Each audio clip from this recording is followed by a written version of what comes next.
जय मसी नमस्कार दर्शकहरू। आज हामी विभिन्न मिडियाद्वारा आइपुगेका छौँ। आज हाम्रो गेस्ट हुनुहुन्छ पास्टर डाक्टर रेभरेन्ड तेज रोका। उहाँसँग आज हामी कुराकानी गर्नेछौँ। उहाँ चाहिँ सारा मण्डलका संस्था पास्टर हुनुहुन्छ, साथसाथै विभिन्न सङ्घ संस्थामा, सामाजिक क्षेत्रमा तथा राजनीतिक क्षेत्रमा पनि उहाँ एकदम सक्रिय हुनुहुन्छ। हजुर जय मसी। हजुर जय मसी। जय मसी। मैले सानो परिचय दिएँ, केही छुट्यो कि? ठिक छ, यहाँलाई धेरै धन्यवाद छ र सम्पूर्ण महानुभावहरूलाई मेरो तर्फबाट पनि अभिवादन साथै जय मसी भन्न चाहन्छु।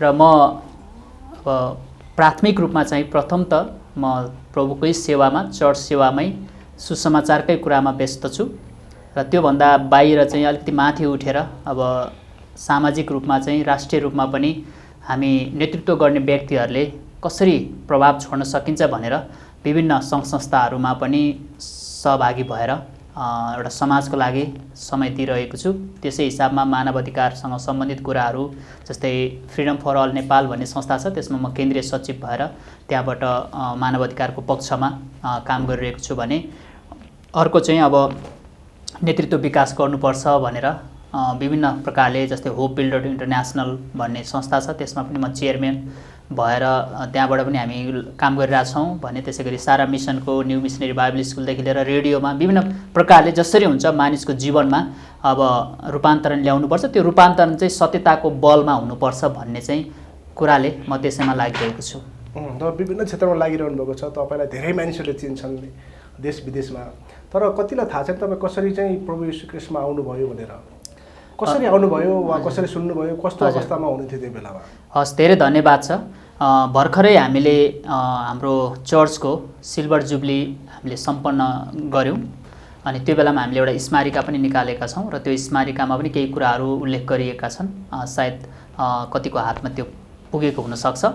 अब छोटो रूपमा भन्दाखेरि चाहिँ म जन्मेको चाहिँ ओखलढुङ्गा जिल्लामा, पछि अब अलिकति असल भविष्य खोज्ने क्रममा मेरो आमा बुवाले हामीलाई लिएर तराईमा आउनुभयो, सर्लाही जिल्लामा। र सर्लाही जिल्लामा आएपछि हाम्रो परिवारमा अब आमाको बिमारी, त्यसपछि उहाँको देहान्तले गर्दा ठुलो एउटा सङ्कट आइपर्यो। त्यसपछि हामीहरू के गर्ने भन्ने कुरामा अन्यल थियौँ, हामी सानसानै थियौँ। पछि चाहिँ एउटा स्कुलमा होस्टेलमा बसेर पढ्ने मौका मिल्यो र समय बित्दै जाँदाखेरि थाहा भयो त्यो बेलामा पञ्चायतकालको बेला थियो, अब अहिलेको जस्तो स्वतन्त्रता थिएन र त्यो बेलामा चाहिँ एकजना संस्थापक जो अहिले हुनुहुन्न उहाँको पनि त्यहाँ सेवा गरेको अस्ति भर्खरै हामीले गोल्डन जुब्ली 50औं वर्षको वर्षगाँठ मनायौँ त्यहीँ सर्लाहीमै। अनि त्यो होस्टेलमा चाहिँ अब यो प्रभु यीशुको बारेमा थोरै व्यक्तिहरू सङ्गति गर्नुहुने एउटा भूमिगत रूपमा, अनि हामीलाई पनि त्यो एउटा मौका मिल्यो भूमिगत रूपमा चाहिँ त्यहाँनिर पत्रचारबाट साना साना पुस्तिकाहरू पढ्ने। अनि त्यो सबैभन्दा पहिला मलाई चाहिँ एउटा कण्ठस्थ पार्न दिएको बाइबलको खण्ड थियो, किनभने परमेश्वरले संसारलाई यस्तो प्रेम गर्नुभयो कि उहाँले आफ्नो एकमात्र पुत्रलाई दिनुभयो ताकि उहाँमाथि विश्वास गर्ने प्रत्येक नाश नहोस् तर त्यसले अनन्त जीवन पाओस्। यो यूहन्ना 3:16 को खण्डमा लेखिएको छ बाइबलमा। अनि त्यो कुरालाई मैले कण्ठस्थ पारेँ अनि सबैको अगाडि मैले रिसाइट पनि गरेँ, सुनाएँ पनि। त्यसपछि मलाई बेलुकी चाहिँ एउटा कुरा खड्कियो। के खड्कियो भने म चाहिँ मेरो आमाको माया खोजिरहेको थिएँ जो चाहिँ बितेर जानुभएको थियो, अब उहाँ फर्केर कहिले पनि आउनुहुन्थेन। त्यसले मलाई अलिकति डिस्टर्ब पनि गरिरहेको थियो। तर मैले यहाँ के पाएँ भन्दाखेरि चाहिँ मेरो आमाले भन्दा पनि बढ्ता र सबैले भन्दा बढ्ता चाहिँ कोही एकजना हुनुहुन्छ जसले मलाई प्रेम गर्नुहुन्छ। यदि मैले उहाँमाथि विश्वास गरेँ भने चाहिँ अब म फेरि मेरो आमा जस्तै नाश हुनु पर्दैन तर मैले चाहिँ जीवन पाउने रहेछु भन्ने कुरा मलाई त्यसले चाहिँ छुयो। अनि मैले त्यहाँबाट फेरि अलिकति अगाडि बढ्न खोजेँ। त्यो बेला म एउटा राम्रै विद्यार्थी थिएँ, म चाहिँ पहिलो हुन चाहन्थेँ क्लासमा, तर विभिन्न कारणले हुन सकिरहेको थिइनँ। अनि त्यही बेला फेरि अर्को हितोपदेश 1 को 7 पनि मलाई कण्ठस्थ गर्न दिएको थियो। त्यो चाहिँ के भने परमप्रभुको भय नै ज्ञानको सुरु हो तर मूर्खले बुद्धि र अनुशासनलाई तुच्छ ठान्दछ भन्ने कुरा थियो। अनि मैले यसो सम्झेँ, ओहो म प्रथम हुन चाहिरहेको छु, मेहनत पनि गरिरहेको छु तर मैले सकिरहेको छुइनँ। तर यहाँनिर चाहिँ यस्तो रहेछ, मैले परमेश्वरको डर माने भने, भय माने भने चाहिँ मैले ज्ञान पाउने रहेछु। अनि त्यो ज्ञानले म चाहिँ पहिलो हुने मेरो इच्छा नै पुरा हुन्छ भन्ने कारणले मलाई अभिप्रेरित गर्यो। अनि म चाहिँ पढ्न थालेँ। नभन्दै त्यही वर्ष 5 क्लासको जिल्ला स्तरीय परीक्षा हुन्थ्यो, 5 बाट 6 मा जाने बेलामा म चाहिँ प्रथम भएँ। अनि त्यसले मलाई एकदम विश्वास पनि बढायो, ओहो जे कुरा भनिएको छ त्यही कुरा चाहिँ पुरा हुँदो रहेछ भन्ने भयो। अनि त्यसपछि मैले प्रभु यीशुको बारेमा अलिक बढी थाहा पाएँ। त्यो बेला बाइबल थिएन मैले चाहिँ इन्डियाबाट मोतिहारीबाट चाहिँ त्यो पत्रचारबाट बुक पोस्ट भन्थ्यो हामी त्यो बेलामा पत्रचार गरेर उनीहरूले प्रश्नहरू पठाउँथ्यो सानो बुकलेट पठाउँथ्यो अनि हामीले त्यो पढेर क्वेसन एन्सर गर्दै त्यसरी मैले प्रभुलाई चाहिँ अनि ग्रहण गर्ने मौका पाएँ अनि मैले त्यसपछि चाहिँ त्यसरी चाहिँ विश्वास गरेको अनि पछि अब काठमाडौँ त म कहिले पनि आएको थिइनँ त्यहीँ हुँदाखेरि नै त्यो बेलामा अध्ययन गर्दै गर्दाखेरि अनि मैले एउटा मनमा आयो अब के गर्ने भनेर प्रश्न सोधिन्थ्यो स्कुलमा म एउटा पहिलो विद्यार्थी पनि भएको कारणले गर्दाखेरि त्यति बेला चाहिँ त्यो आकाशमा उडेको कारणले गर्दाखेरि त्यो चौडीमा बसेर पढाउँथेँ त्यसले गर्दा हेर्दाखेरि म पाइलट बन्ने भनेर भन्थेँ तर जब मैले प्रभु यीशुलाई ग्रहण गरेँ अनि प्रभु यीशुको बारेमा अलिकति बुझ्न थालेँ त्यसपछि म अब सेवा गर्छु भन्ने कुरा आयो ममा अनि त्यहाँदेखि आजसम्म जे होस् प्रभुको अनुग्रहले अब लड्दै पढ्दै होइन प्रभुकै एउटा अनुग्रहमा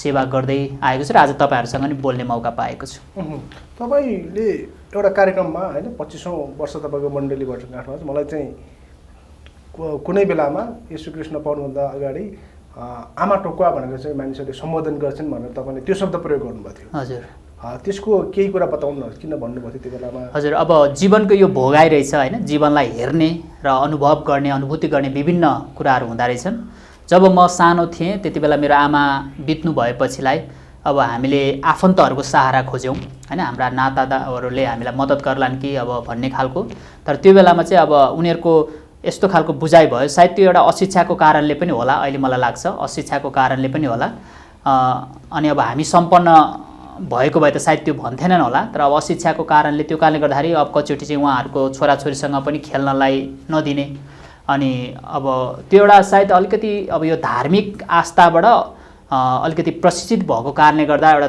त्यो पनि होला के अरे अब सानैमा हुँदाखेरि नै आमा मर्नु भनेको यो बच्चा चाहिँ अलक्षिण्य रहेछ भन्ने खालको एउटा अन्धविश्वास होइन त्यो अन्धविश्वासको कारणले पनि सायद उनीहरूलाई त्यो खालको एउटा कुरा आएको होला अनि उनीहरूले चाहिँ अब यो चाहिँ अब आमा टोकुवा हो अथवा अलक्षिण्य हो अथवा यो चाहिँ अनफर्चुनेट भन्छ नि होइन एउटा एउटा श्रापित खालको होइन त्यो खालको भनेर भन्थ्यो त्यसले चाहिँ एउटा चोट पनि लाग्थ्यो होइन किन यस्तो भएको होला अब त्यति बुझ्ने क्षमता त थिएन त्यही पनि चोट लाग्थ्यो त्यो कस्तो चोट लाग्थ्यो त्यो बेला त्यो सानो मन दुख्ने अब कसरी म आमा टोक्काइ भएँ मैले कसरी टोकेँ कसरी टोकेँ मैले त केही गरेको छैन अझ म त मेरो आमालाई माया गर्थेँ उहाँको काखमा बस्थेँ होइन मैले चाहँदै पनि उहाँ त मबाट छोडेर जानुभयो मैले टोकेर त होइन तर कसरी टोकेँ एक प्रकारको प्रश्न चाहिँ उठिरहन्थ्यो अनिखेरि त्यही भएर मलाई कतिचोटि चाहिँ अब उनीहरूले गर्ने कतिवटा धार्मिक क्रियाकलापहरूमा चाहिँ मलाई इन्ट्रेस्ट हुँदैन थियो किन भन्दाखेरि जब उनीहरूले धार्मिक क्रियाकलाप गर्दा मलाई के हुन्थ्यो भने उनीहरू मलाई त एउटा माया गर्न सक्दैनन् होइन मलाई त एउटा स्वीकार गर्न सक्दैनन् भने उनीहरूले गरेको कुराहरूले के अर्थ राख्छ र भन्ने खालको एउटा त्यो सानैदेखि हुन्थ्यो भने अलि पछि चाहिँ के भयो भने फेरि अब कतिजना मान्छेहरू चाहिँ एक प्रकारले हेप्ने अब जस्तै पढाइकै कुरामा पनि म चाहिँ पहिलो हुने इच्छा अनि पढिराख्थेँ अरू चाहिँ अब कहिले गुलेली खेल्न जाने विभिन्न खालको अलिक बदमासी गर्ने तर उनीहरूले चाहिँ के भनेर एउटा हान्थ्यो नि भ्यागुता जति उफ्रे पनि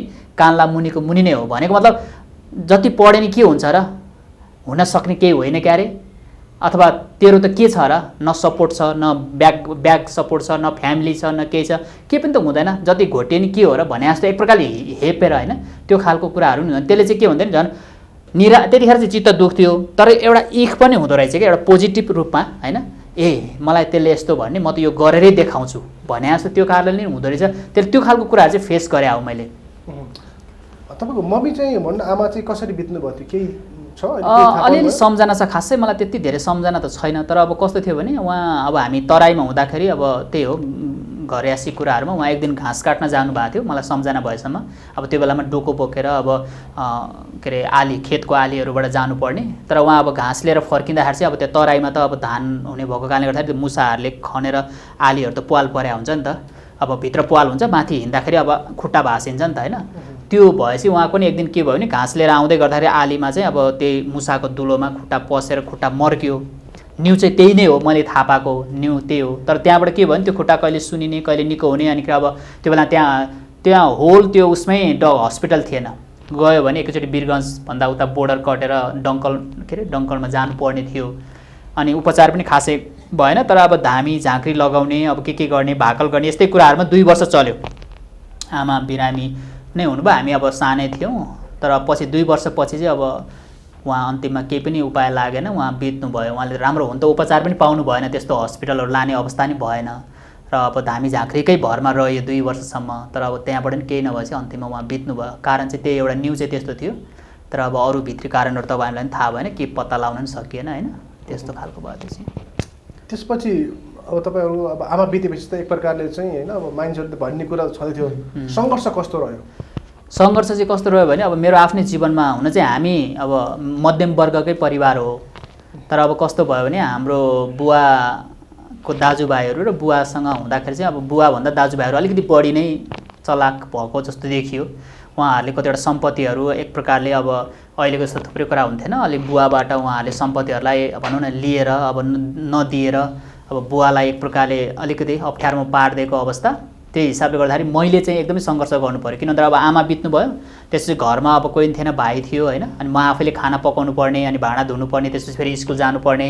अब स्कुल गएर आउँदा नि कपीको समस्या भने फेरि म पछि अब पढ्ने इच्छा भएकोले मैले टिचरको खाना पकाएर पनि पढेँ, टिचरको घरमा बसेर टिचरको भैँसी चराएर पनि जाँच मात्रै दिन गएर पनि पढेँ सानो क्लासहरूमा होइन। यसरी सङ्घर्ष गर्दै आउनु पऱ्यो। अनि पछि चाहिँ अहिले चाहिँ मलाई थाहा भयो एउटा परमेश्वरको योजना रहेछ, मैले नचिने पनि उहाँले चिन्नु भएको रहेछ।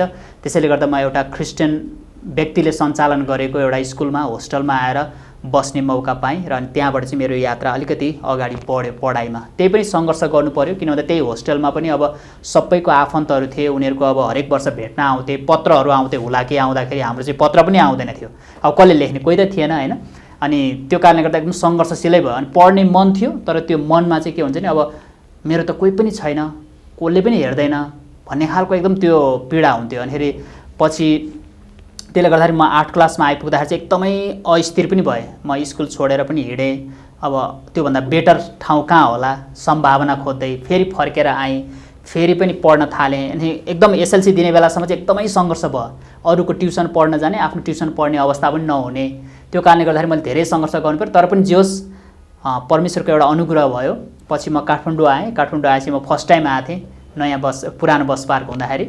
अनि म त्यहाँ बाटोमा कोही चिनेको थिएन, फोन पनि थिएन, म हिँड्दै थिएँ। तर अकस्मात मेरो एउटा क्लासमेट साथीको बुवा चाहिँ त्यो बिहान ड्युटी जान हिँड्दै आउँदै हुनुहुँदो रहेछ। अनि मैले उहाँलाई गएर एकैचोटि तपाईँ फलानाको बुवा होइन भनेर परिचय गरेर अनि म काठमाडौँको यात्रा सुरु गरेको होइन। त्यसपछि पछि थाहा भयो मेरो फुपू फेरि काठमाडौँमै हुँदो रहेछ, अहिलेको आशिष चर्चमा उहाँ जानु हुँदो रहेछ। हामीलाई पनि थाहा थिएन, उहाँ धेरै लामो अगाडि गाउँबाट हिँड्नु भएको, तर उहाँ विश्वासी नै हुनुहुँदो रहेछ। त्यसपछि उहाँसँग सम्पर्क भएपछि अनि मेरो काठमाडौँको यात्रा सुरु भयो।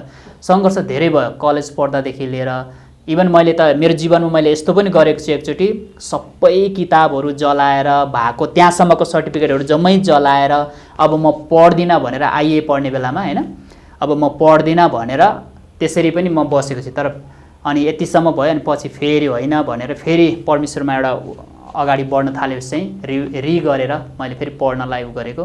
नत्र सङ्घर्ष चाहिँ धेरै भयो जीवनमा एकदमै। त्यो अरूले जस्तो सजिलोसँगले खाऊ अनि फेरि स्कुल जाऊ, कपी त्यहाँ छ, लुगा त्यहाँ छ, ड्रेस त्यहाँ, त्यस्तो भन्ने अवस्था पनि रहेन।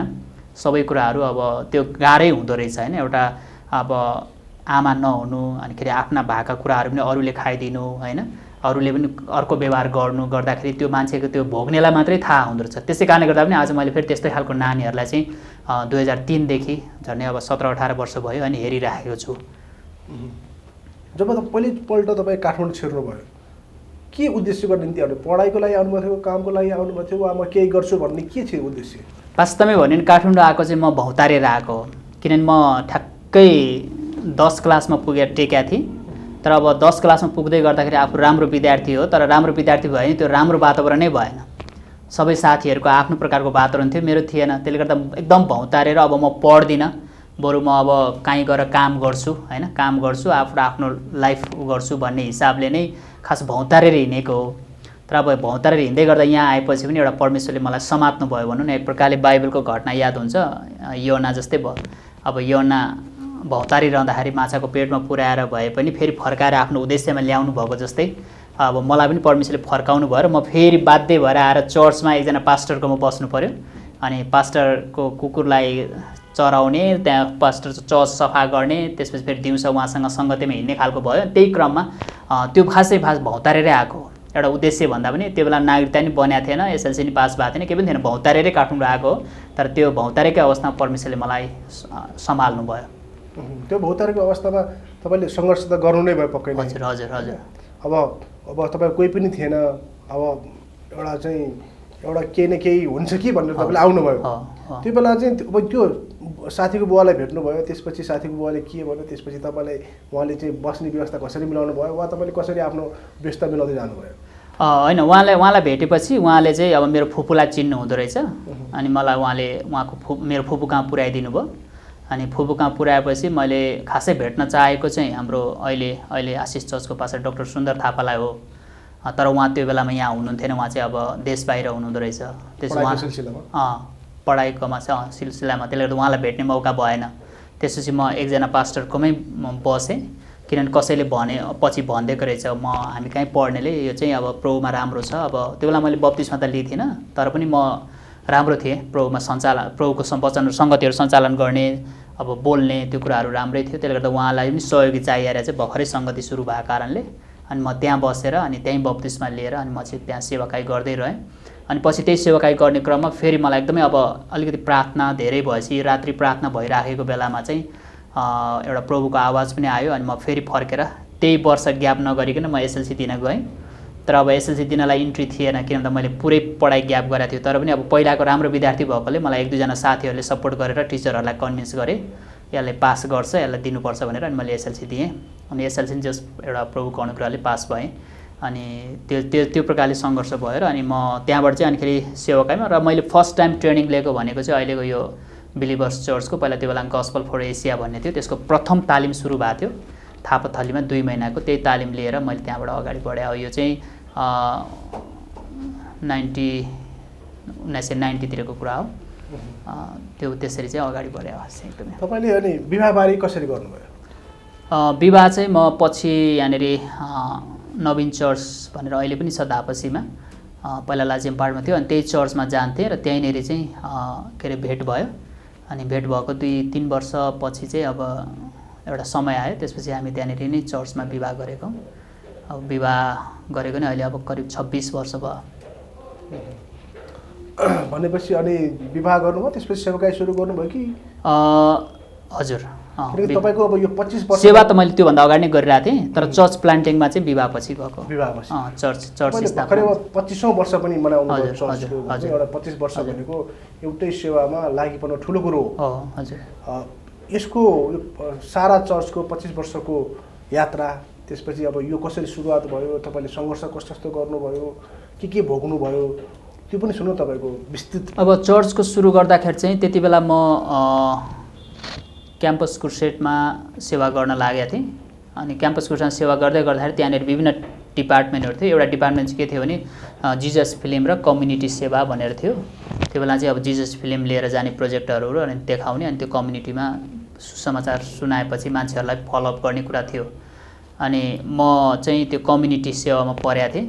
अनि त्यही क्रममा चाहिँ हामीले विभिन्न ठाउँमा फिल्म देखाउनलाई त्यो टिमलाई बोलाउने क्रममा 1-2 जना मान्छेहरूले सुसमाचारलाई प्रतिक्रिया जनाएपछि अनि सबभन्दा पहिला मैले सेवा सुरु गरेको चाहिँ अहिलेको ठमेलको क्षेत्रपाटी हो, जहाँ चाहिँ एकदमै गाह्रो ठाउँ, एकदमै छिटै सुसमाचारलाई नस्वीकार्ने होइन। अब अलिकति टुरिस्ट एरिया पनि भयो, अलिकति नेवारी बस्ती भएको पनि होइन, एकदमै रीतिविधिले बाँधेको। अनि त्यहाँनिर चाहिँ सङ्गति सुरु भयो। त्यो सङ्गति पनि कस्तो भयो भने त्योभन्दा अगाडि नै 1 वर्ष अगाडि मैले 4 जना व्यक्तिलाई क्रिसमसमा बोलाएको थिएँ।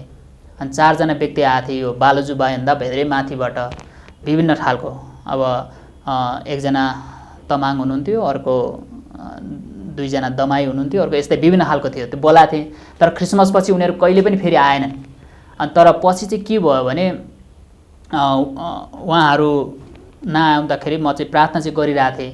तर एक्कासी एक दिन चाहिँ एउटा साथी जो अहिले चाहिँ पास्टर भइसक्नु भयो, उहाँ पनि मलाई खोज्दै आउनुभयो। त्यो बेला मोबाइल थिएन, अनि खोज्दै आउनुभयो। अनि बाटोमा भेट भयो।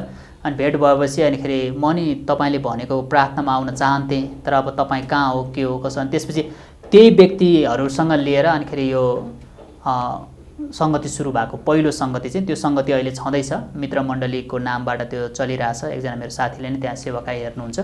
र जुन व्यक्ति पहिलो बप्तिस्मा भएको थियो, 9 जनाको बप्तिस्मा भएको थियो पहिलोचोटि मेरो लाइफमा, त्यो 9 जना बप्तिस्मा भएको मध्येमा अहिले त्यो मध्ये आधाभन्दा बढी चाहिँ पास्टरहरू नै हुनुहुन्छ। कतिजना काठमाडौँ भ्यालीमा हुनुहुन्छ, अनि कतिजना चाहिँ अर्को ठाउँमा हुनुहुन्छ, पास्टरले सेवा गरिराख्नु भएको छ। अनि त्यसपछि फेरि अब म बाइबल कलेज जाने भनेर तयारी गरेँ। तर त्यो बेला अहिलेको जस्तो यति धेरै साथीहरू यस्तो सुविधाहरू पनि थिएन। अनि मैले चर्च पनि जिम्मा लगाएँ, बाइबल कलेज पनि जान पाइनँ, किन भन्दा मैले छात्रवृत्ति पाउने ठाउँ नै भेटिनँ कि सहायता गर्ने कोही पनि भेटिएन। त्यसले गर्दा म फेरि रोकिनु पर्यो। अब चर्च पनि छैन, बाइबल कलेज पनि जान पाएन, अब के गर्ने। त्यसपछि प्रार्थना गरिरहेको थियौँ। अनि प्रार्थना गर्दै गर्दा मैले 3टा ठाउँको लागि प्रार्थना गरेको थिएँ, कोटेश्वर, अनि त्यसपछि बालजु, अनि त्यसपछि धुम्बाराई भनेको अहिलेको ठाउँ। अनि कोटेश्वर र बालजु चाहिँ मैले चिनेको थियो, किन भन्दा धेरै सुसमाचार गरेकोले त्यहाँनिर कति व्यक्तिहरू आउन सक्थे। तर यो धुम्बाराई चाहिँ नयाँ ठाउँ थियो, तर एउटा प्रभुको अनुग्रह होला। अनि त्यही नयाँ ठाउँमा नै एउटा अगुवाई भयो। अनि यो 1997 मा फेरि त्यहाँनिर चाहिँ त्यो सेवा सुरु भयो। सुरुमा चाहिँ हामी त्यहाँ त्यो सङ्गति चाहिँ हामीले कहीँ झगडा गरेर या कुनै मण्डलीको पास्टरसँग नमिलेर आएको होइन। हामी श्री बप्तिस्मा भएको म र मेरो श्रीमती मात्रै, अनि अर्को 2जना भर्खरै ग्रहण गरेको 2जना थिए, अनि 4जना व्यक्तिलाई। अनि मलाई बप्तिस्मा दिने पास्टरलाई नै त्यो एउटा कोठा पनि देखाउन ल्याएर अनि उहाँले पनि प्रार्थना गरेर अनि उहाँले 3 महिनाको लागि चाहिँ भाडा दिएर, अब यो भाडा तपाईँलाई हो, तपाईँले तिर्नुहोस्, तर 3 महिनापछि फेरि भाडा तिर्न सकिनँ भनेर मसँग माग्न नआउनुहोस्, त्यसपछि तपाईँकै काम हो यो सेवा बढाउने, हुर्काउने, अथवा भाडा तिर्न सक्नुहोस्, नसके नसक्नुहोस्, तपाईँलाई यति नै हो भनेर उहाँले त्यसरी छोडिदिनु भएको हो। अनि त्यसरी चाहिँ सेवा गरेर अहिलेसम्म आउँदाखेरि, र चर्च सेवा भन्ने कुरा कस्तो रहेछ भने यो चाहिँ जागिर होइन, अनि यो चाहिँ रहरले पनि हुँदैन। यहाँ चाहिँ एक प्रकारको साँच्चीकै एउटा सेवकको समर्पणता नै चाहिन्छ। समर्पणता भयो भने चाहिँ अब त्यहाँ आइपर्ने सधैँ मान सम्मान मात्रै आउँदैन। हुन त कतिले अहिले अब रेभरेन्ड भन्छन्, पास्टर गुरुबा भन्छन्, के भन्छन्, तर त्यो चाहिँ त्योभन्दा नि बढ्ता चाहिँ धेरै त्यहाँनिर टर्चर सहनुपर्छ एउटा पास्टरले। गोठालोको हिसाबले धेरै प्रकारको दुःखहरू पनि सहनुपर्छ होइन। अब बाह्य दुःख त छँदैछ, यो धर्म प्रचारक भन्ने अथवा होइन विदेशी एजेन्ट भन्ने के भन्ने कुराहरू त छँदैछ, तर त्यो भित्रबाट पनि जब त्यो सङ्गति बढ्दै जान्छ, सदस्यहरू हुर्किँदै जान्छन्, त्यसपछि फेरि थुप्रै कुरा पास्टरले सहनु पर्ने हुन्छ। आर्थिक कुरा पनि छँदैछ, क्राइसिस। अनि उसले अब अरूले जे गर्दा नि हुने हुन्छ, पास्टरले चाहिँ राम्रो खाएको पनि देख्न नहुने होइन, राम्रो लागेको पनि देख्न नहुने, क्वेसन उठिहाल्ने, यो खालको थुप्रै कुराहरू हुन्छ। तर त्यो सबै कुरालाई पनि सहेर सेवा गरिराख्ने, चर्चलाई रुङ्नु नै पर्छ कि वास्तवमै भन्यो रुङ्नुपर्छ। त्यो अब एकदमै भएर हिँडेर त चर्च सेवक बन्नै सक्दैन। अनि त्यो एकदमै महत्त्वपूर्ण पनि हो। तर मलाई चाहिँ एउटा मैले धेरैचोटि छोड्छु भनेर पनि इच्छा गरेँ, योजना गरेँ हो, अब हेर्दिनँ यो नगर्ने भने, तर पनि म परमेश्वरको एउटा बोलावट रहेछ, त्यो परमेश्वरको बोलावटले नै मलाई करमा पार्यो कि जब म त्यस्तो अबदेखि अब म आउने शनिबारदेखि त हुँदिनँ, बोल्दिनँ पनि, वचन पनि भन्ने लाग्यो, त्यही बेला चाहिँ फेरि बिरामी पनि आइपुग्ने, नयाँहरू पनि आइपुग्ने, अनि प्रार्थना गर्दिनँ भन्दा नि प्रार्थना गर्दिनँ भनेर अगाडि नै आइपुग्ने, अनि त्यो एकदमै आफूलाई चाहिँ कम्पल्सन बनाइदिने होइन। अनि त्यो गर्दा नि मलाई पछि चाहिँ के महसुस भयो भने परमेश्वरको बोलावट नै यही हो। त्यसले गर्दा मैले यसबाट अब भाग्नु हुँदैन, मैले सेवा गर्नुपर्छ भनेर गरिराखेकै छ। तर अब चर्चको कुरा गर्दाखेरि यस्तो पनि भएको छ, आर्थिक पाटो एउटा छ, किनभने चर्च चाहिँ कुनै व्यक्तिले पहिल्यै प्रतिज्ञा गरेर सुरु गरेको थिएन, आफैले सङ्घर्ष गरेको। अनि यस्तो भयो कि 800 भाडा तिर्ने बेलामा पनि एकचोटि भाडा तिर्न नपुगेर फेरि भएकै मान्छेहरूबाट फेरि भेटी रिकलेक्सन गरेर हामीले तिरेको अवस्था पनि छ भने सबै खर्च कटाएर पनि त्यो बेलामा 2 रुपियाँ बचेको पनि इतिहास छ चर्चमा होइन। 2 रुपियाँ ब्यालेन्स भएको, त्यो बेला त 2 रुपियाँको नोट थियो, अहिले त छैन, अब त्यो पनि ब्यालेन्स छ भनेको तितो मिठो अनुभवहरू सबै। अनि चर्च बढ्दै जाँदा, लिडरहरू बढाउँदै जाँदाखेरि कतिवटा बुझ्न नसकिने, बुझाउन नसकिने होइन, कतिचोटि एकदमै तनाव हुने। आत्मिक प्रार्थना मात्रै गर्नु त कति सजिलो होइन, भजन मात्रै गाउनु त कति सजिलो, तर व्यवहारिक कुराहरू जब आइपर्छ त्यो बेलामा चाहिँ साँच्चीकै बुद्धिको आवश्यकता हुने महसुस चाहिँ मैले गरेको छु। अनि यो त्यत्तिकै सजिलोसँगले त्यही मैले कतिलाई भन्ने पनि गर्छु, रहरको भरमा होइन, कसैले अब कसैप्रति एउटा इगो भएको कारणले बदलाको हिसाबले चर्च सेवा गर्नु भनेको चाहिँ त्यो चाहिँ मूर्खता हो होइन। त्यो चाहिँ एउटा साँच्चीकै बोलावट चाहिन्छ र कसैको अभिभावकत्वमा अभिषेक लिएर आशिषमा शान्तिपूर्ण ढङ्गले गऱ्यो भने त्यो चर्च चाहिँ एउटा हेल्दी पनि हुन्छ, के भन्छ दिगो पनि हुन्छ भन्ने चाहिँ एउटा मेरो बुझाइ पनि हो। त्यसले गर्दा सजिलैसँगले सेवकाई चाहिँ हुँदैन, जस्तो मान्छेले सोच्या हुन्छ त्यस्तो चाहिँ हुँदैन।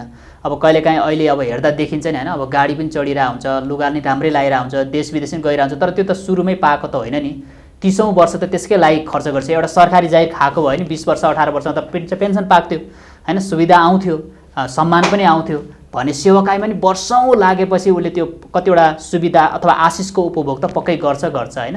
हामीलाई भनाइ पनि छ, बाइबलले पनि भन्छ दाइँ गर्ने गोरुको मुखमा मह नलगाऊ, अथवा मह काट्नेले हात चाड्छ भने जस्तै जसले खेती लगाउँछ किसानले त उसले पहिलो फल खाने त अधिकार हुन्छ नै। त्यो कुरा चाहिँ सैद्धान्तिक नै हो भन्ने लाग्छ मलाई चाहिँ। तर अब गलत नियतबाट कसैले गर्छ भने त्यो चाहिँ अपवाद भयो, त्यो चाहिँ फरक कुरा भयो। तर जो मान्छे त्यहाँनिर मेहनत गर्छ, उसले लागि पर्छ, आफ्नो जीवनै त्यहाँ दिएको छ भने उसले रमाउने, आशिष लिने, त्यो आशिषको उपभोग गर्ने पनि त्यही भित्र नै हो भन्ने मेरो बुझाइ हो। ओके नै। अब चर्च सानोबाट सुरुवात हुन्छ, थोरै व्यक्तिहरूबाट हुन्छ, यो वृद्धि पनि हुन्छ, समस्या पनि आउँछ। तपाईँले कुनै समस्या त्यस्ता समस्या भोग्नु भयो कि भएन? अप्ठ्यारो समस्या, निर्णय गर्नुपर्ने समस्या? मैले अघि नै भनिसकेँ, अब समस्या नभोग्ने भन्ने त अब त्यो सेवक नै हुन सक्दैन हैन। साँच्चीकै एउटा चर्चको सेवाको कुरा गर्ने हो भने, सुसमाचारको सेवाको कुरा गर्ने हो भने, मिसनरीको कुरा गर्ने हो भने त दुःखै नभोगिकन त ऊ त्यो हुनै सक्दैन।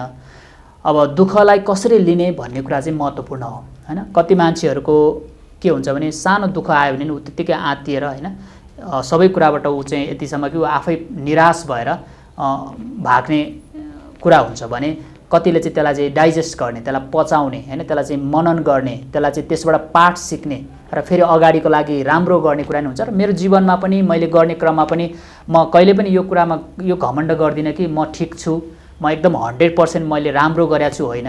म पनि धेरैचोटि लडेको छु, फेरि उठेको छु हैन, कतिचोटि रुएको छु, कतिचोटि हाँसेको छु, कतिचोटि 5 स्टार होटलमा नि सुतेको छु भने कतिचोटि एकदमै के अरे फोहोर भन्दा नि फोहोर हैन, जहाँ चाहिँ जाडोको बेलामा त्यस्तो सुतेर पनि काटेको छु।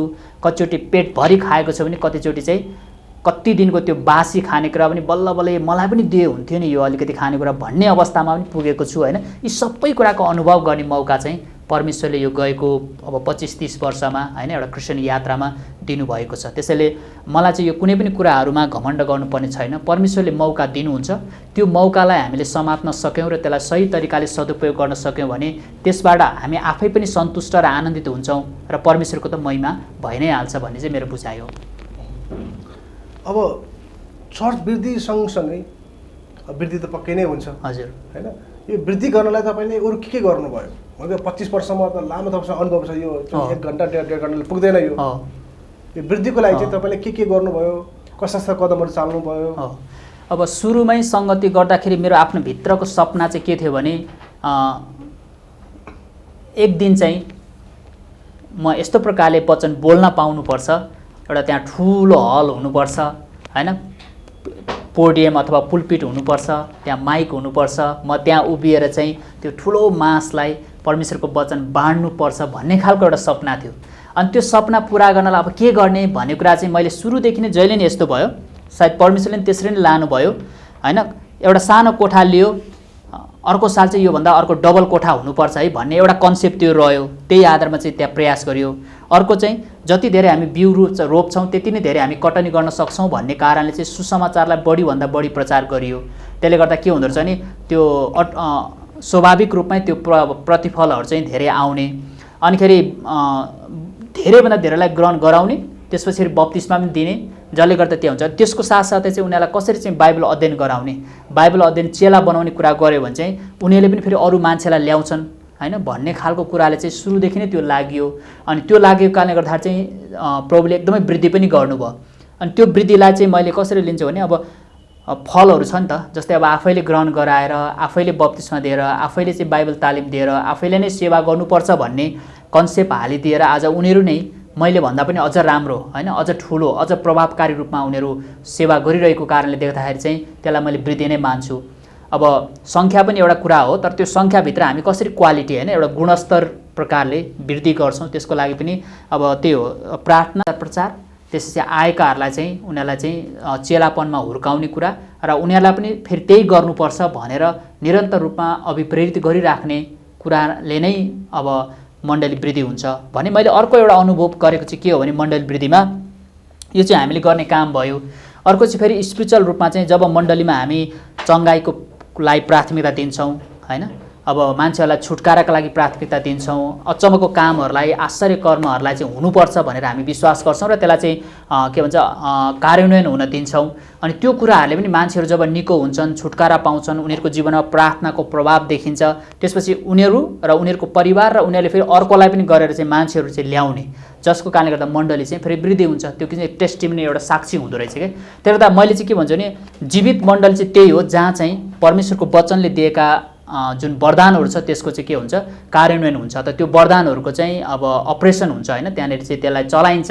अब त्यो कुराहरूबाट चाहिँ मण्डली वृद्धि हुन्छ भन्ने कुरा चाहिँ मैले एउटा अनुभव गरेको हो भने, अर्को चाहिँ अब के अरे त्यहाँनिर अब कतिवटा कुराहरूलाई हामीले पाल तन्काउनु पर्ने भन्छ नि, पाल पनि मैले चाहिँ के महसुस गरेको छु भने जहिले पनि मैले जे मागेको छु त्योभन्दा डबल परमेश्वरले दिएको मैले महसुस गरेको छु होइन, एकदमै दोबर। चाहे त्यो भौतिक कुरा होस् या आत्मिक कुरा होस् या कुनै पनि कुराहरू।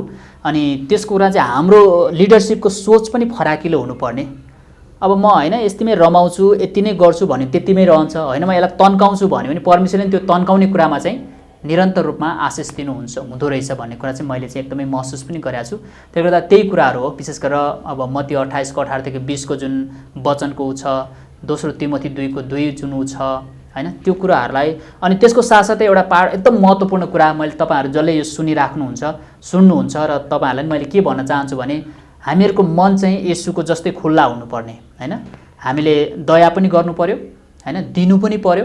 हामीले खालि आफू मात्रै लिने अथवा आफू मात्रै अपेक्षा गर्ने पनि होइन, हामीले पनि दिनुपर्ने एउटा दया अथवा अरूलाई सहायता गर्नुपर्ने, मिसनको काममा प्रभुको काममा दिनुपर्ने। जब हामी खुल्ला हुन्छौँ परमेश्वरले नै हामीलाई भर्नुहुन्छ भन्ने कुरा चाहिँ मैले पनि यो मेरो आफ्नो जीवनमा सिकेको छु। इभन मैले यस्तो पनि गरेको छु, कतिचोटि आफै जाडोले बसिरहेको बेलामा होइन, अर्को एउटा व्यक्ति जाडो हुँदाखेरि मैले आफ्नो ज्याकेट स्वेटर खोलेर दिएको छु, तर त्यो दिएको केही महिनापछि फेरि मैले अर्को प्राप्त गरेको छु कि अरूले लिएर। मैले मागेको त होइन, तर त्यो परमेश्वरले आफ्नै तरिकाले काम गर्नुहुन्छ रहेछ क्या हाम्रो जीवनमा। त्यसैले यो विभिन्न तरिकाबाट परमेश्वरको आशिष हामी थाहा गर्न सक्छौँ र हामीले त्यो प्राप्त गर्न सक्छौँ भन्ने चाहिँ मैले अनुभव गरेको छु। मण्डलीले विशेष गरेर चाहिँ यतिको काम गरिरहनु भएको छ, मण्डलीले गरिरहेका हुन्छन्। अनि समाजमा रहेका व्यक्तिहरूले वा समाजका भएका व्यक्तिहरूलाई चाहिँ मण्डलीले कस्तो कस्तो प्रभाव तपाईँको यो अनुभवमा पार्यो, मानिसहरूले के भन्छन्, कति मानिसहरू चाहिँ त्यो प्रभाव भएर मण्डलीमा आयो कि आएनन्, के छ तपाईँको अनुभव? हजुर हस्, धन्यवाद छ। के अरे अब यो पनि तपाईँको नेतृत्वमा कति तिखारिएको छ, निखारपन कति आएको छ तपाईँको नेतृत्वमा, त्यसले पनि फरक पार्दो रहेछ। मलाई याद छ जब म भर्खर नेतृत्वमा पास्टर सेवामा थिएँ, त्यो बेला म पनि अलिकति सङ्कुचित विचारको थिएँ, ताकि म चाहिँ खालि आत्मिकी हुँ, अब त्योभन्दा बाहिर चाहिँ सबै खराब हो, अथवा म त्यही आत्मिकी एउटा पर्खालभित्र मात्रै रहनुपर्छ भन्ने खालको सोच हुँदाखेरि मानिसहरू पनि मबाट टाढा भएको, समाज पनि मसँग त्यति नजिक नभएको जस्तो महसुस हुन्थ्यो। तर जब मेरो सोचमा पनि बदलाव आयो, अलिक फराकिलो भयो र मैले आफ्नो सिद्धान्त, आफ्नो आस्थालाई कसरी कायम राख्ने र त्योभन्दा माथि उठेर त्यसैको धरातलमा कसरी मैले अरूलाई हेर्ने भन्ने कुराको जब ममा विकास भयो, त्यसपछि फेरि मैले फरक प्रभाव भएको नि पाएको छु। अब अहिले चाहिँ कतिचोटि मान्छेहरूले म क्रिस्चियन पनि भन्नु पर्दैन, मैले बोल्दाखेरि नै अथवा म त्यहाँ पुग्दाखेरि नै मान्छेहरूले त्यसलाई सजिलैसँगले भन्न सक्छन् ऊ चाहिँ चर्चको मान्छे हो, क्रिस्चियन हो भनेर भन्छन्। एउटा कुरा भयो, धेरै बुझ्ने पढेका अलिकति सिभिलाइज भएका मान्छेले त्यो भन्छन् भने अब अलिकति हावामा होइन, कहिले फरक कुरा सुनेकाहरूले चाहिँ फेरि अब यो के अरे विदेशी धर्म अथवा यो कसैले फकाएको अथवा धर्म प्रचारक होइन, विभिन्न खालका कुराहरू पनि लान्छना पनि लाउँछन्। तर अब लान्छना चाहिँ त्यो त अब अहिलेको नयाँ नौलो कुरा पनि होइन होइन, यो येशू प्रभुकै समयदेखि पनि थियो, त्योभन्दा अगाडि पनि थियो होइन, राम्रो कुराको लागि लान्छना लाउने कुराहरू। तर लान्छनाको बिचमा पनि हामी चाहिँ इन्ट्याक्ट भएर ठिक भएर हामीले जे गवाई दिनुपर्ने त्यो गवाईमा हामी रहिरह्यौँ भने चाहिँ फेरि मान्छेहरू चाहिँ बदलिन्छन्। त्यसैले अहिलेको यो पछिल्लो समय चाहिँ मैले अब कुनै पनि समुदायमा म अब ठुल्ठुलो निकायहरूमा पुग्दाखेरि पनि मैले आफूलाई म क्रिस्चियन हो भनेर भन्नलाई मलाई गाह्रो छैन र उनीहरूलाई पनि मलाई त्यो प्रकारले चिन्छन् होइन। चिन्दै गर्दाखेरि चाहिँ के हुँदो रहेछ नि, कहिलेकाहीँ चाहिँ अब कतिवटा उनीहरूको उसमा हाम्रो भाषा मिल्दैन, लवज मिल्दैन होइन, उनीहरूसँग उठबस गर्ने, खानपिन गर्ने, उनीहरूसँग गर्ने व्यवहारमा हाम्रो मिल्दैन। त्यसले गर्दा कहिलेकाहीँ साथीहरू तोडिएको जस्तो, अलिक टाढा भएको जस्तो चाहिँ हुन्छ। तर फेरि पनि अब जब अलि इमान्दारिताको कुरा आउँछ, अलि राम्रो मान्छेको खोजी हुन्छ, त्यो बेला चाहिँ फेरि उनीहरूले फलानालाई गर्नुपर्छ, उहाँ त रक्सी पनि खानुहुन्न अथवा यस्तो फोहोर पनि बोल्नुहुन्न, अलिकति इमान्दार हुनुहुन्छ, त्यो पनि फेरि खोजी हुँदो रहेछ होइन। त्यसैले हाम्रो जुन सत्यताको एउटा गवाई छ त्यसलाई हामीले राखिराख्नुपर्छ, त्यसको सही समयमा सही तरिकाले खोजी पनि हुन्छ भन्ने चाहिँ मेरो बुझाइ हो। त्यसले गर्दा हामीले प्रभाव पार्न सक्छौँ र मान्छेहरूलाई राम्रो पनि चाहिएको छ, त्यो राम्रोको लागि चाहिँ अर्को कोही पनि विकल्प छैन, परमेश्वरका जनहरू नै हो भन्ने चाहिँ मेरो बुझाइ हो। किन भन्दा त्योभन्दा अर्को कोही पनि विकल्प छैन कि मानिसलाई सही बाटोमा लाने र सही कुरा दिने भनेको चाहिँ परमेश्वरका जनहरू नै हो। त्यसले गर्दा हामीले प्रभाव पार्न सक्छौँ। त्यही कारणले पनि अब यो पछिल्लो समय चाहिँ अब कतिको चाहिँ अब सामाजिक काम त गरिरहेकै छ, चाहे जुनसुकै विपत्ति आउँदा पनि अग्रस्थानमा रहेर मानिसहरूको होइन चोटमा मलमपट्टि लगाउने कामहरू त हामीले गरिरहेकै छौँ।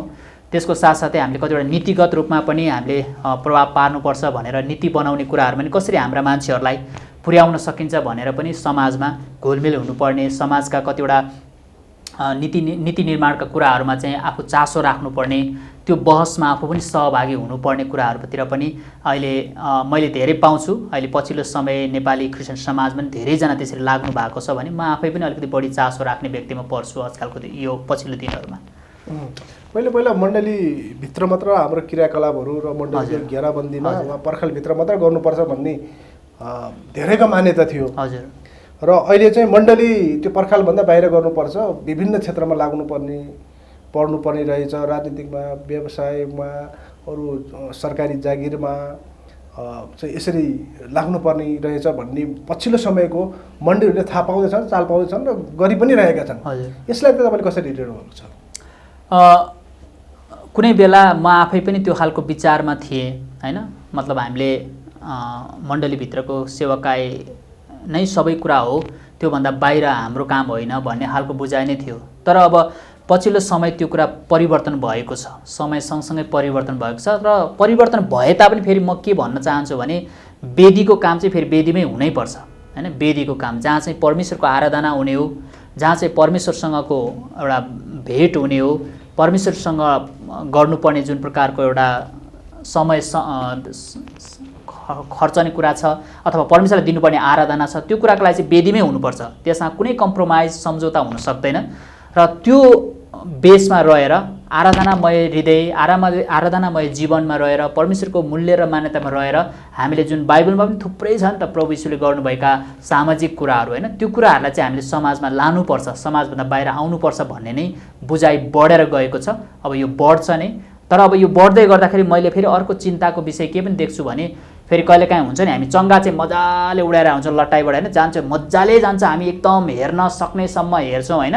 तर कहिलेकाहीँ फेरि त्यो धागो चाहिँ चुटिसकेको हुन्छ लट्टाइमा होइन। त्यो चाहिँ डेन्जर हो, त्यो चाहिँ खतरा हो फेरि क्रिस्चियन मण्डलीको लागि।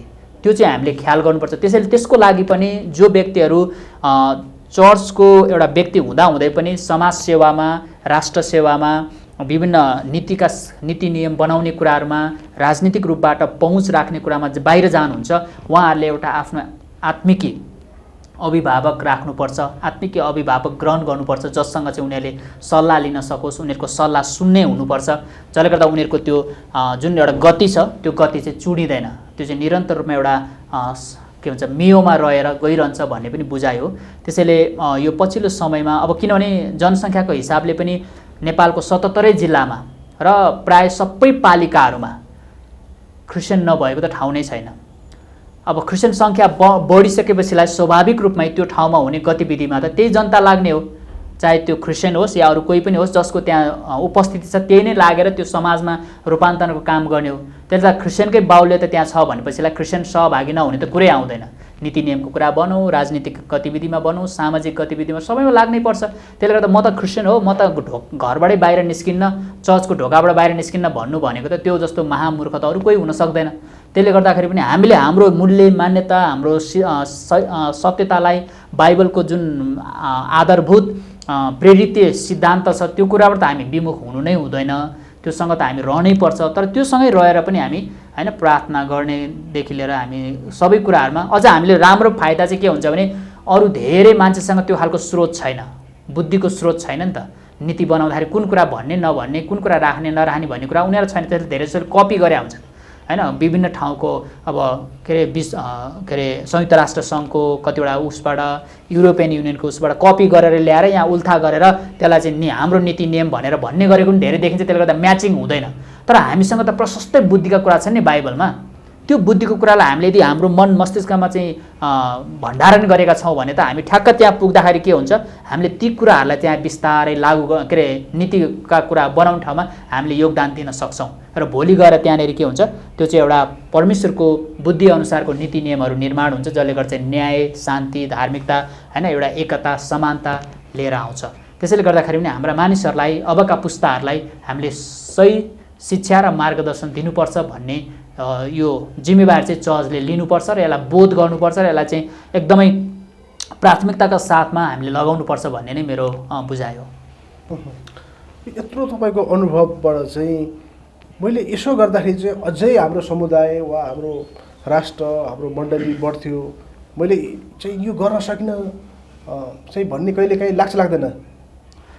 स्वाभाविक रूपमा मान्छेको अब इच्छा अथवा मान्छेको एउटा आकाङ्क्षा चाहिँ असीमित नै हुन्छ। अब कतिसम्म ऊ जाने, कतिसम्म जान सक्छ सक्दैन भन्ने कुरा पनि फेरि ख्याल गर्नुपर्छ। किनभने बाइबलमा के भन्छ भने कसैले घर बनाउन लाग्दैछ भने पहिला त्यो घर बनाउन सक्ने उसँग चाहिँ साधन स्रोत छ कि छैन त्यो उसले पहिला नै बसेर त्यसको चाहिँ हिसाब किताब गर्नुपर्छ। नत्र पछि गएर ऊ लाजमा पर्छ भन्ने कुरा पनि छ। कहिलेकाहीँ मैले सोध्छु त्यही अब म एउटा चर्चको पनि राम्रो व्यक्ति हुनुपर्छ, परमेश्वरको वचनमा राम्रो व्यक्ति हुनुपर्छ र त्यो वचनलाई कुनै पनि प्रकारले सम्झौता नगर्ने प्रकारको साहस बटुलेर म मैदानमा उत्रिनुपर्छ र राष्ट्रमा जुन प्रकारको विसङ्गति, विकृति हैन अन्धविश्वास, रूढिवादी छ, जसले गर्दाखेरि चाहिँ राष्ट्रमा जुन प्रकारको एउटा आशिष हैन एउटा दूध र मह बग्ने जस्तो देश हुनुपर्ने त्यो हुन सकेको छैन। त्यसको लागि चाहिँ हामीले अब एक एक गर्दै रूपान्तरण ल्याउनको लागि हामीले अभियान चलाउनुपर्छ भन्ने पनि आउँछ। त्यो आउने क्रममा कतिचोटि अब इभन नेपालको संविधान बनाउने क्रममा पनि त्यो सन्दर्भमा पनि हामीले कतिवटा समूहहरू बनाएर प्रयास पनि गरेको हैन, डेमोक्रेटिक क्रिस्चियन एलायन्स भनौँ या संविधानमा नयाँ सुझाव समिति भनौँ हैन, विभिन्न प्रकारको नामहरू दिएर हामी क्रिस्चियनहरू लागेको पनि हो। केही हदसम्म हामी सफल पनि भएका छौँ, किनभने त्यसैले गर्दा कतिवटा स्वतन्त्रताहरू छ। विभिन्न अवरोधका बावजुद पनि त्यहाँ केही न केही स्वतन्त्रताहरू छ। अब त्यतिले मात्रै पुग्दैन।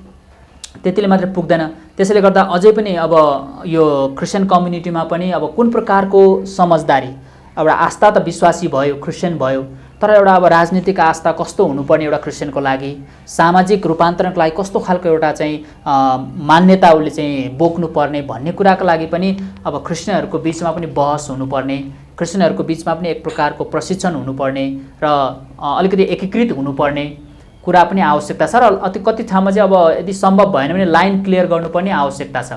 र मेरो भनाइ चाहिँ जहिले पनि के हो भने अब मलाई लागेको चाहिँ कतिजनाले अहिले यो विवाद पनि निकाल्छन्, पास्टर पनि राजनीतिमा लागेछ या पास्टर पनि राजनीति मात्रै होइन, त्योभन्दा पहिला त के थियो बिजनेसमा, अब पास्टर त बिजनेस व्यापारी पो भएछ भन्ने खालको कुराहरू पनि थियो। तर अब मेरो बुझाइ के हो भने पास्टरले पैसै पाउनु हुँदैन, कमाउनु हुँदैन भन्ने कुरा नै गलत हो। नत्र पास्टर कसरी जिउने, कि त चर्चले पुरै अब सुविधा दिन सक्नु पर्यो, त्यो त सबै सहरले त सक्दैन हैन। पास्टरलाई पनि त गाडी चाहियो होला नि त, हिँड्नु त पर्यो नि त, सधैँ अब खुट्टाले त अब त भ्याउँदैन, सबै मान्छे अगाडि नै पुगिसकेका हुन्छन्।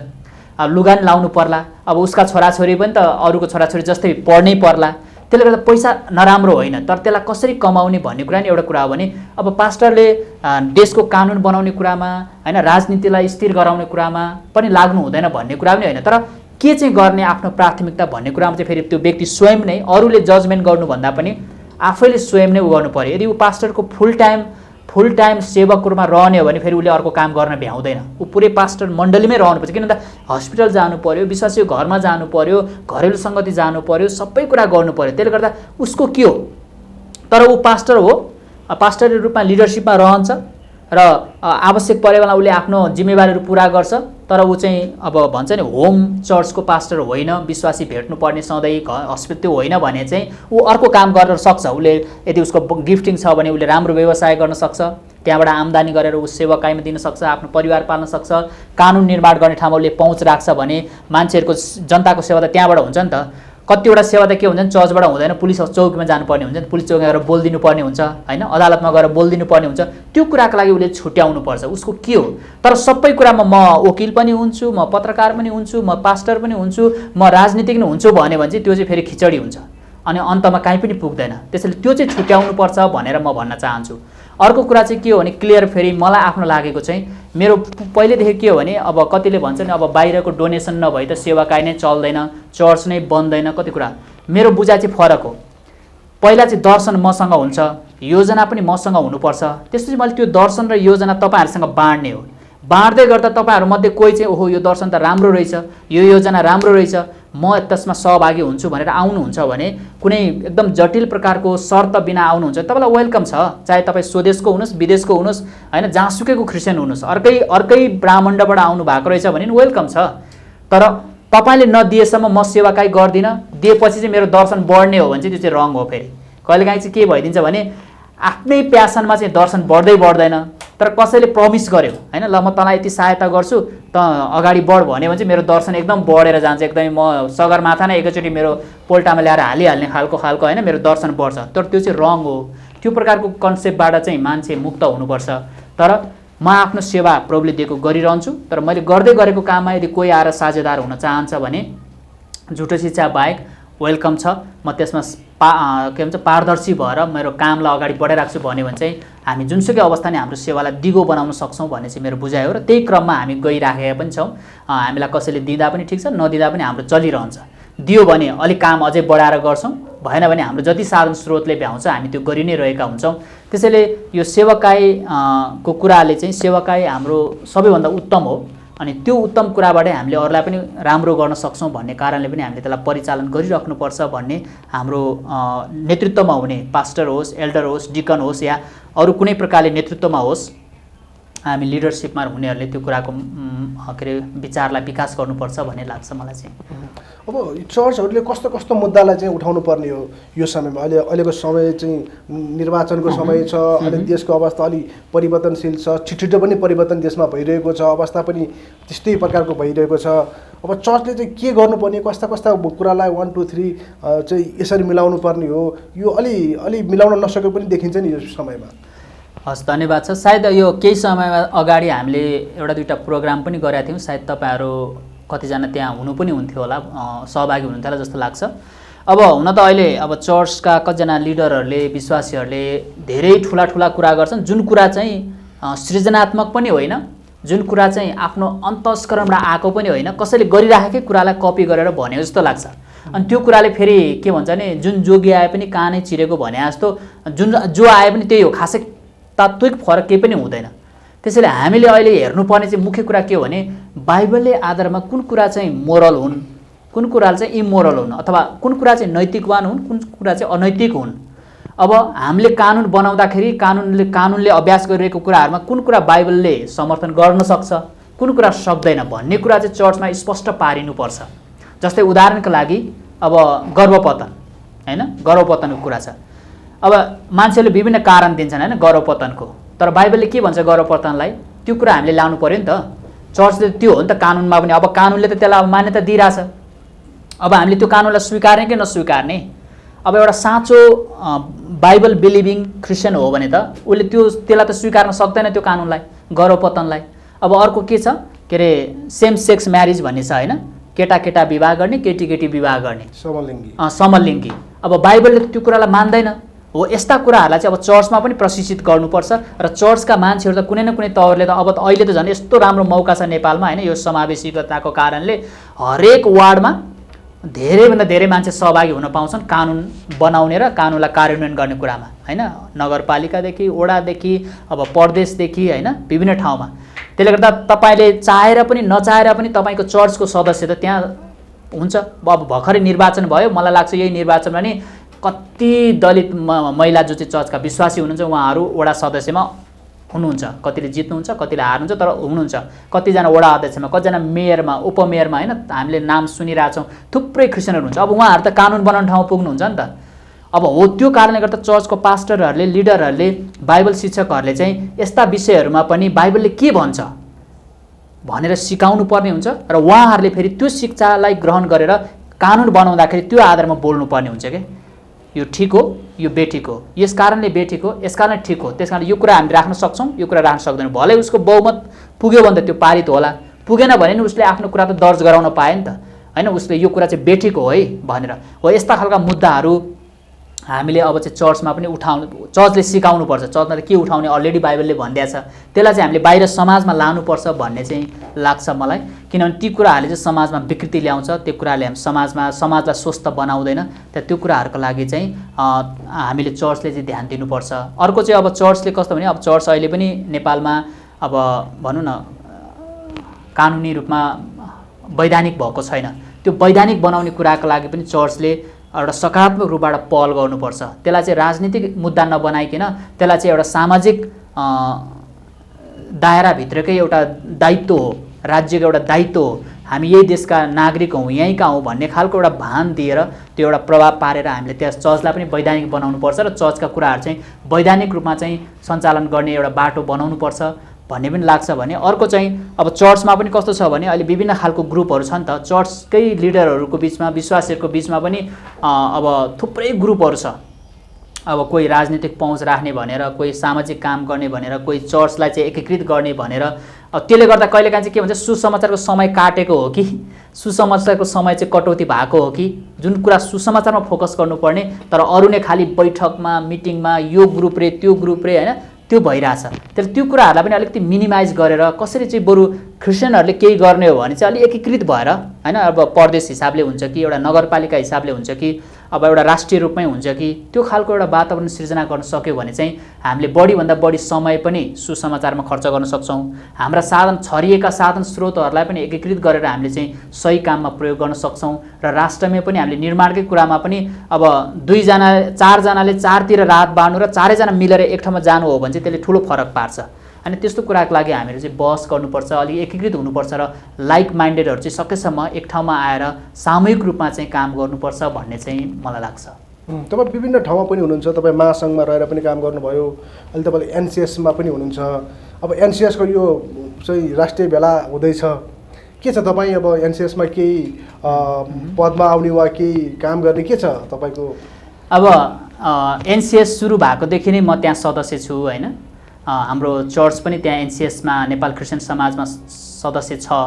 अहिलेसम्म म केन्द्रीय सदस्य र सल्लाहकारमा बसेर चाहिँ त्यहाँ काम गरेको छु अनि विभागहरूमा काम गरेको छु, तर म त्यहाँको पदाधिकारी कुनैमा पनि अहिलेसम्म जिम्मेवारी ल्याएको छैन।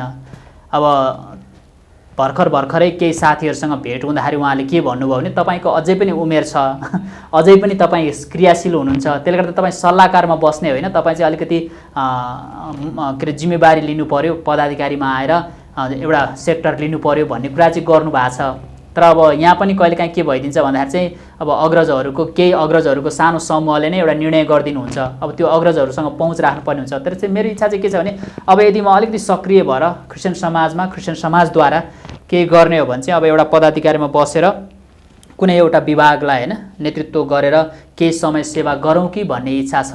अब त्यसो गर्दाखेरि अब सबैको सहमतिमा, सल्लाहमा अब को आउनुहुन्छ थाहा छैन। अब एउटा अलिकति जिम्मेवारीमा र अब के गरिन्छ तपाईँलाई इच्छा त के छ? अनि इच्छा चाहिँ अब त्यहाँनिर अब कसैले एउटा नेतृत्व गर्यो भने अब अध्यक्ष कोही बस्नुहुन्छ होला होइन। अब त्यो अध्यक्षकै एउटा उसमा रहेर सिक्ने मौकाको लागि पनि एउटा अब हुनु न त्योभन्दा तल केमा रहन सकिन्छ, सहअध्यक्ष या के होइन, कुनै प्रकारले रहेर अनि एउटा कुनै विभागलाई हेरेर त्यसपछि केही समय चाहिँ क्रिस्चियन समाजद्वारा क्रिस्चियन समाजको सेवा गरौँ कि भन्ने चाहिँ इच्छा छ। तर नि अब प्रार्थना पनि छ, अब परमेश्वरको अगुवाई र सबै साथीभाइहरूको इच्छा होइन, उहाँहरूको सल्लाह अनुसार नै जानुपर्ने हुन्छ। हुन्छ, तपाईँलाई शुभकामना हुन्छ, तपाईँ यसमा सफल हुनुहोस् भनेर। अन्तिममा छौँ, के भन्नुहुन्छ अन्तिममा?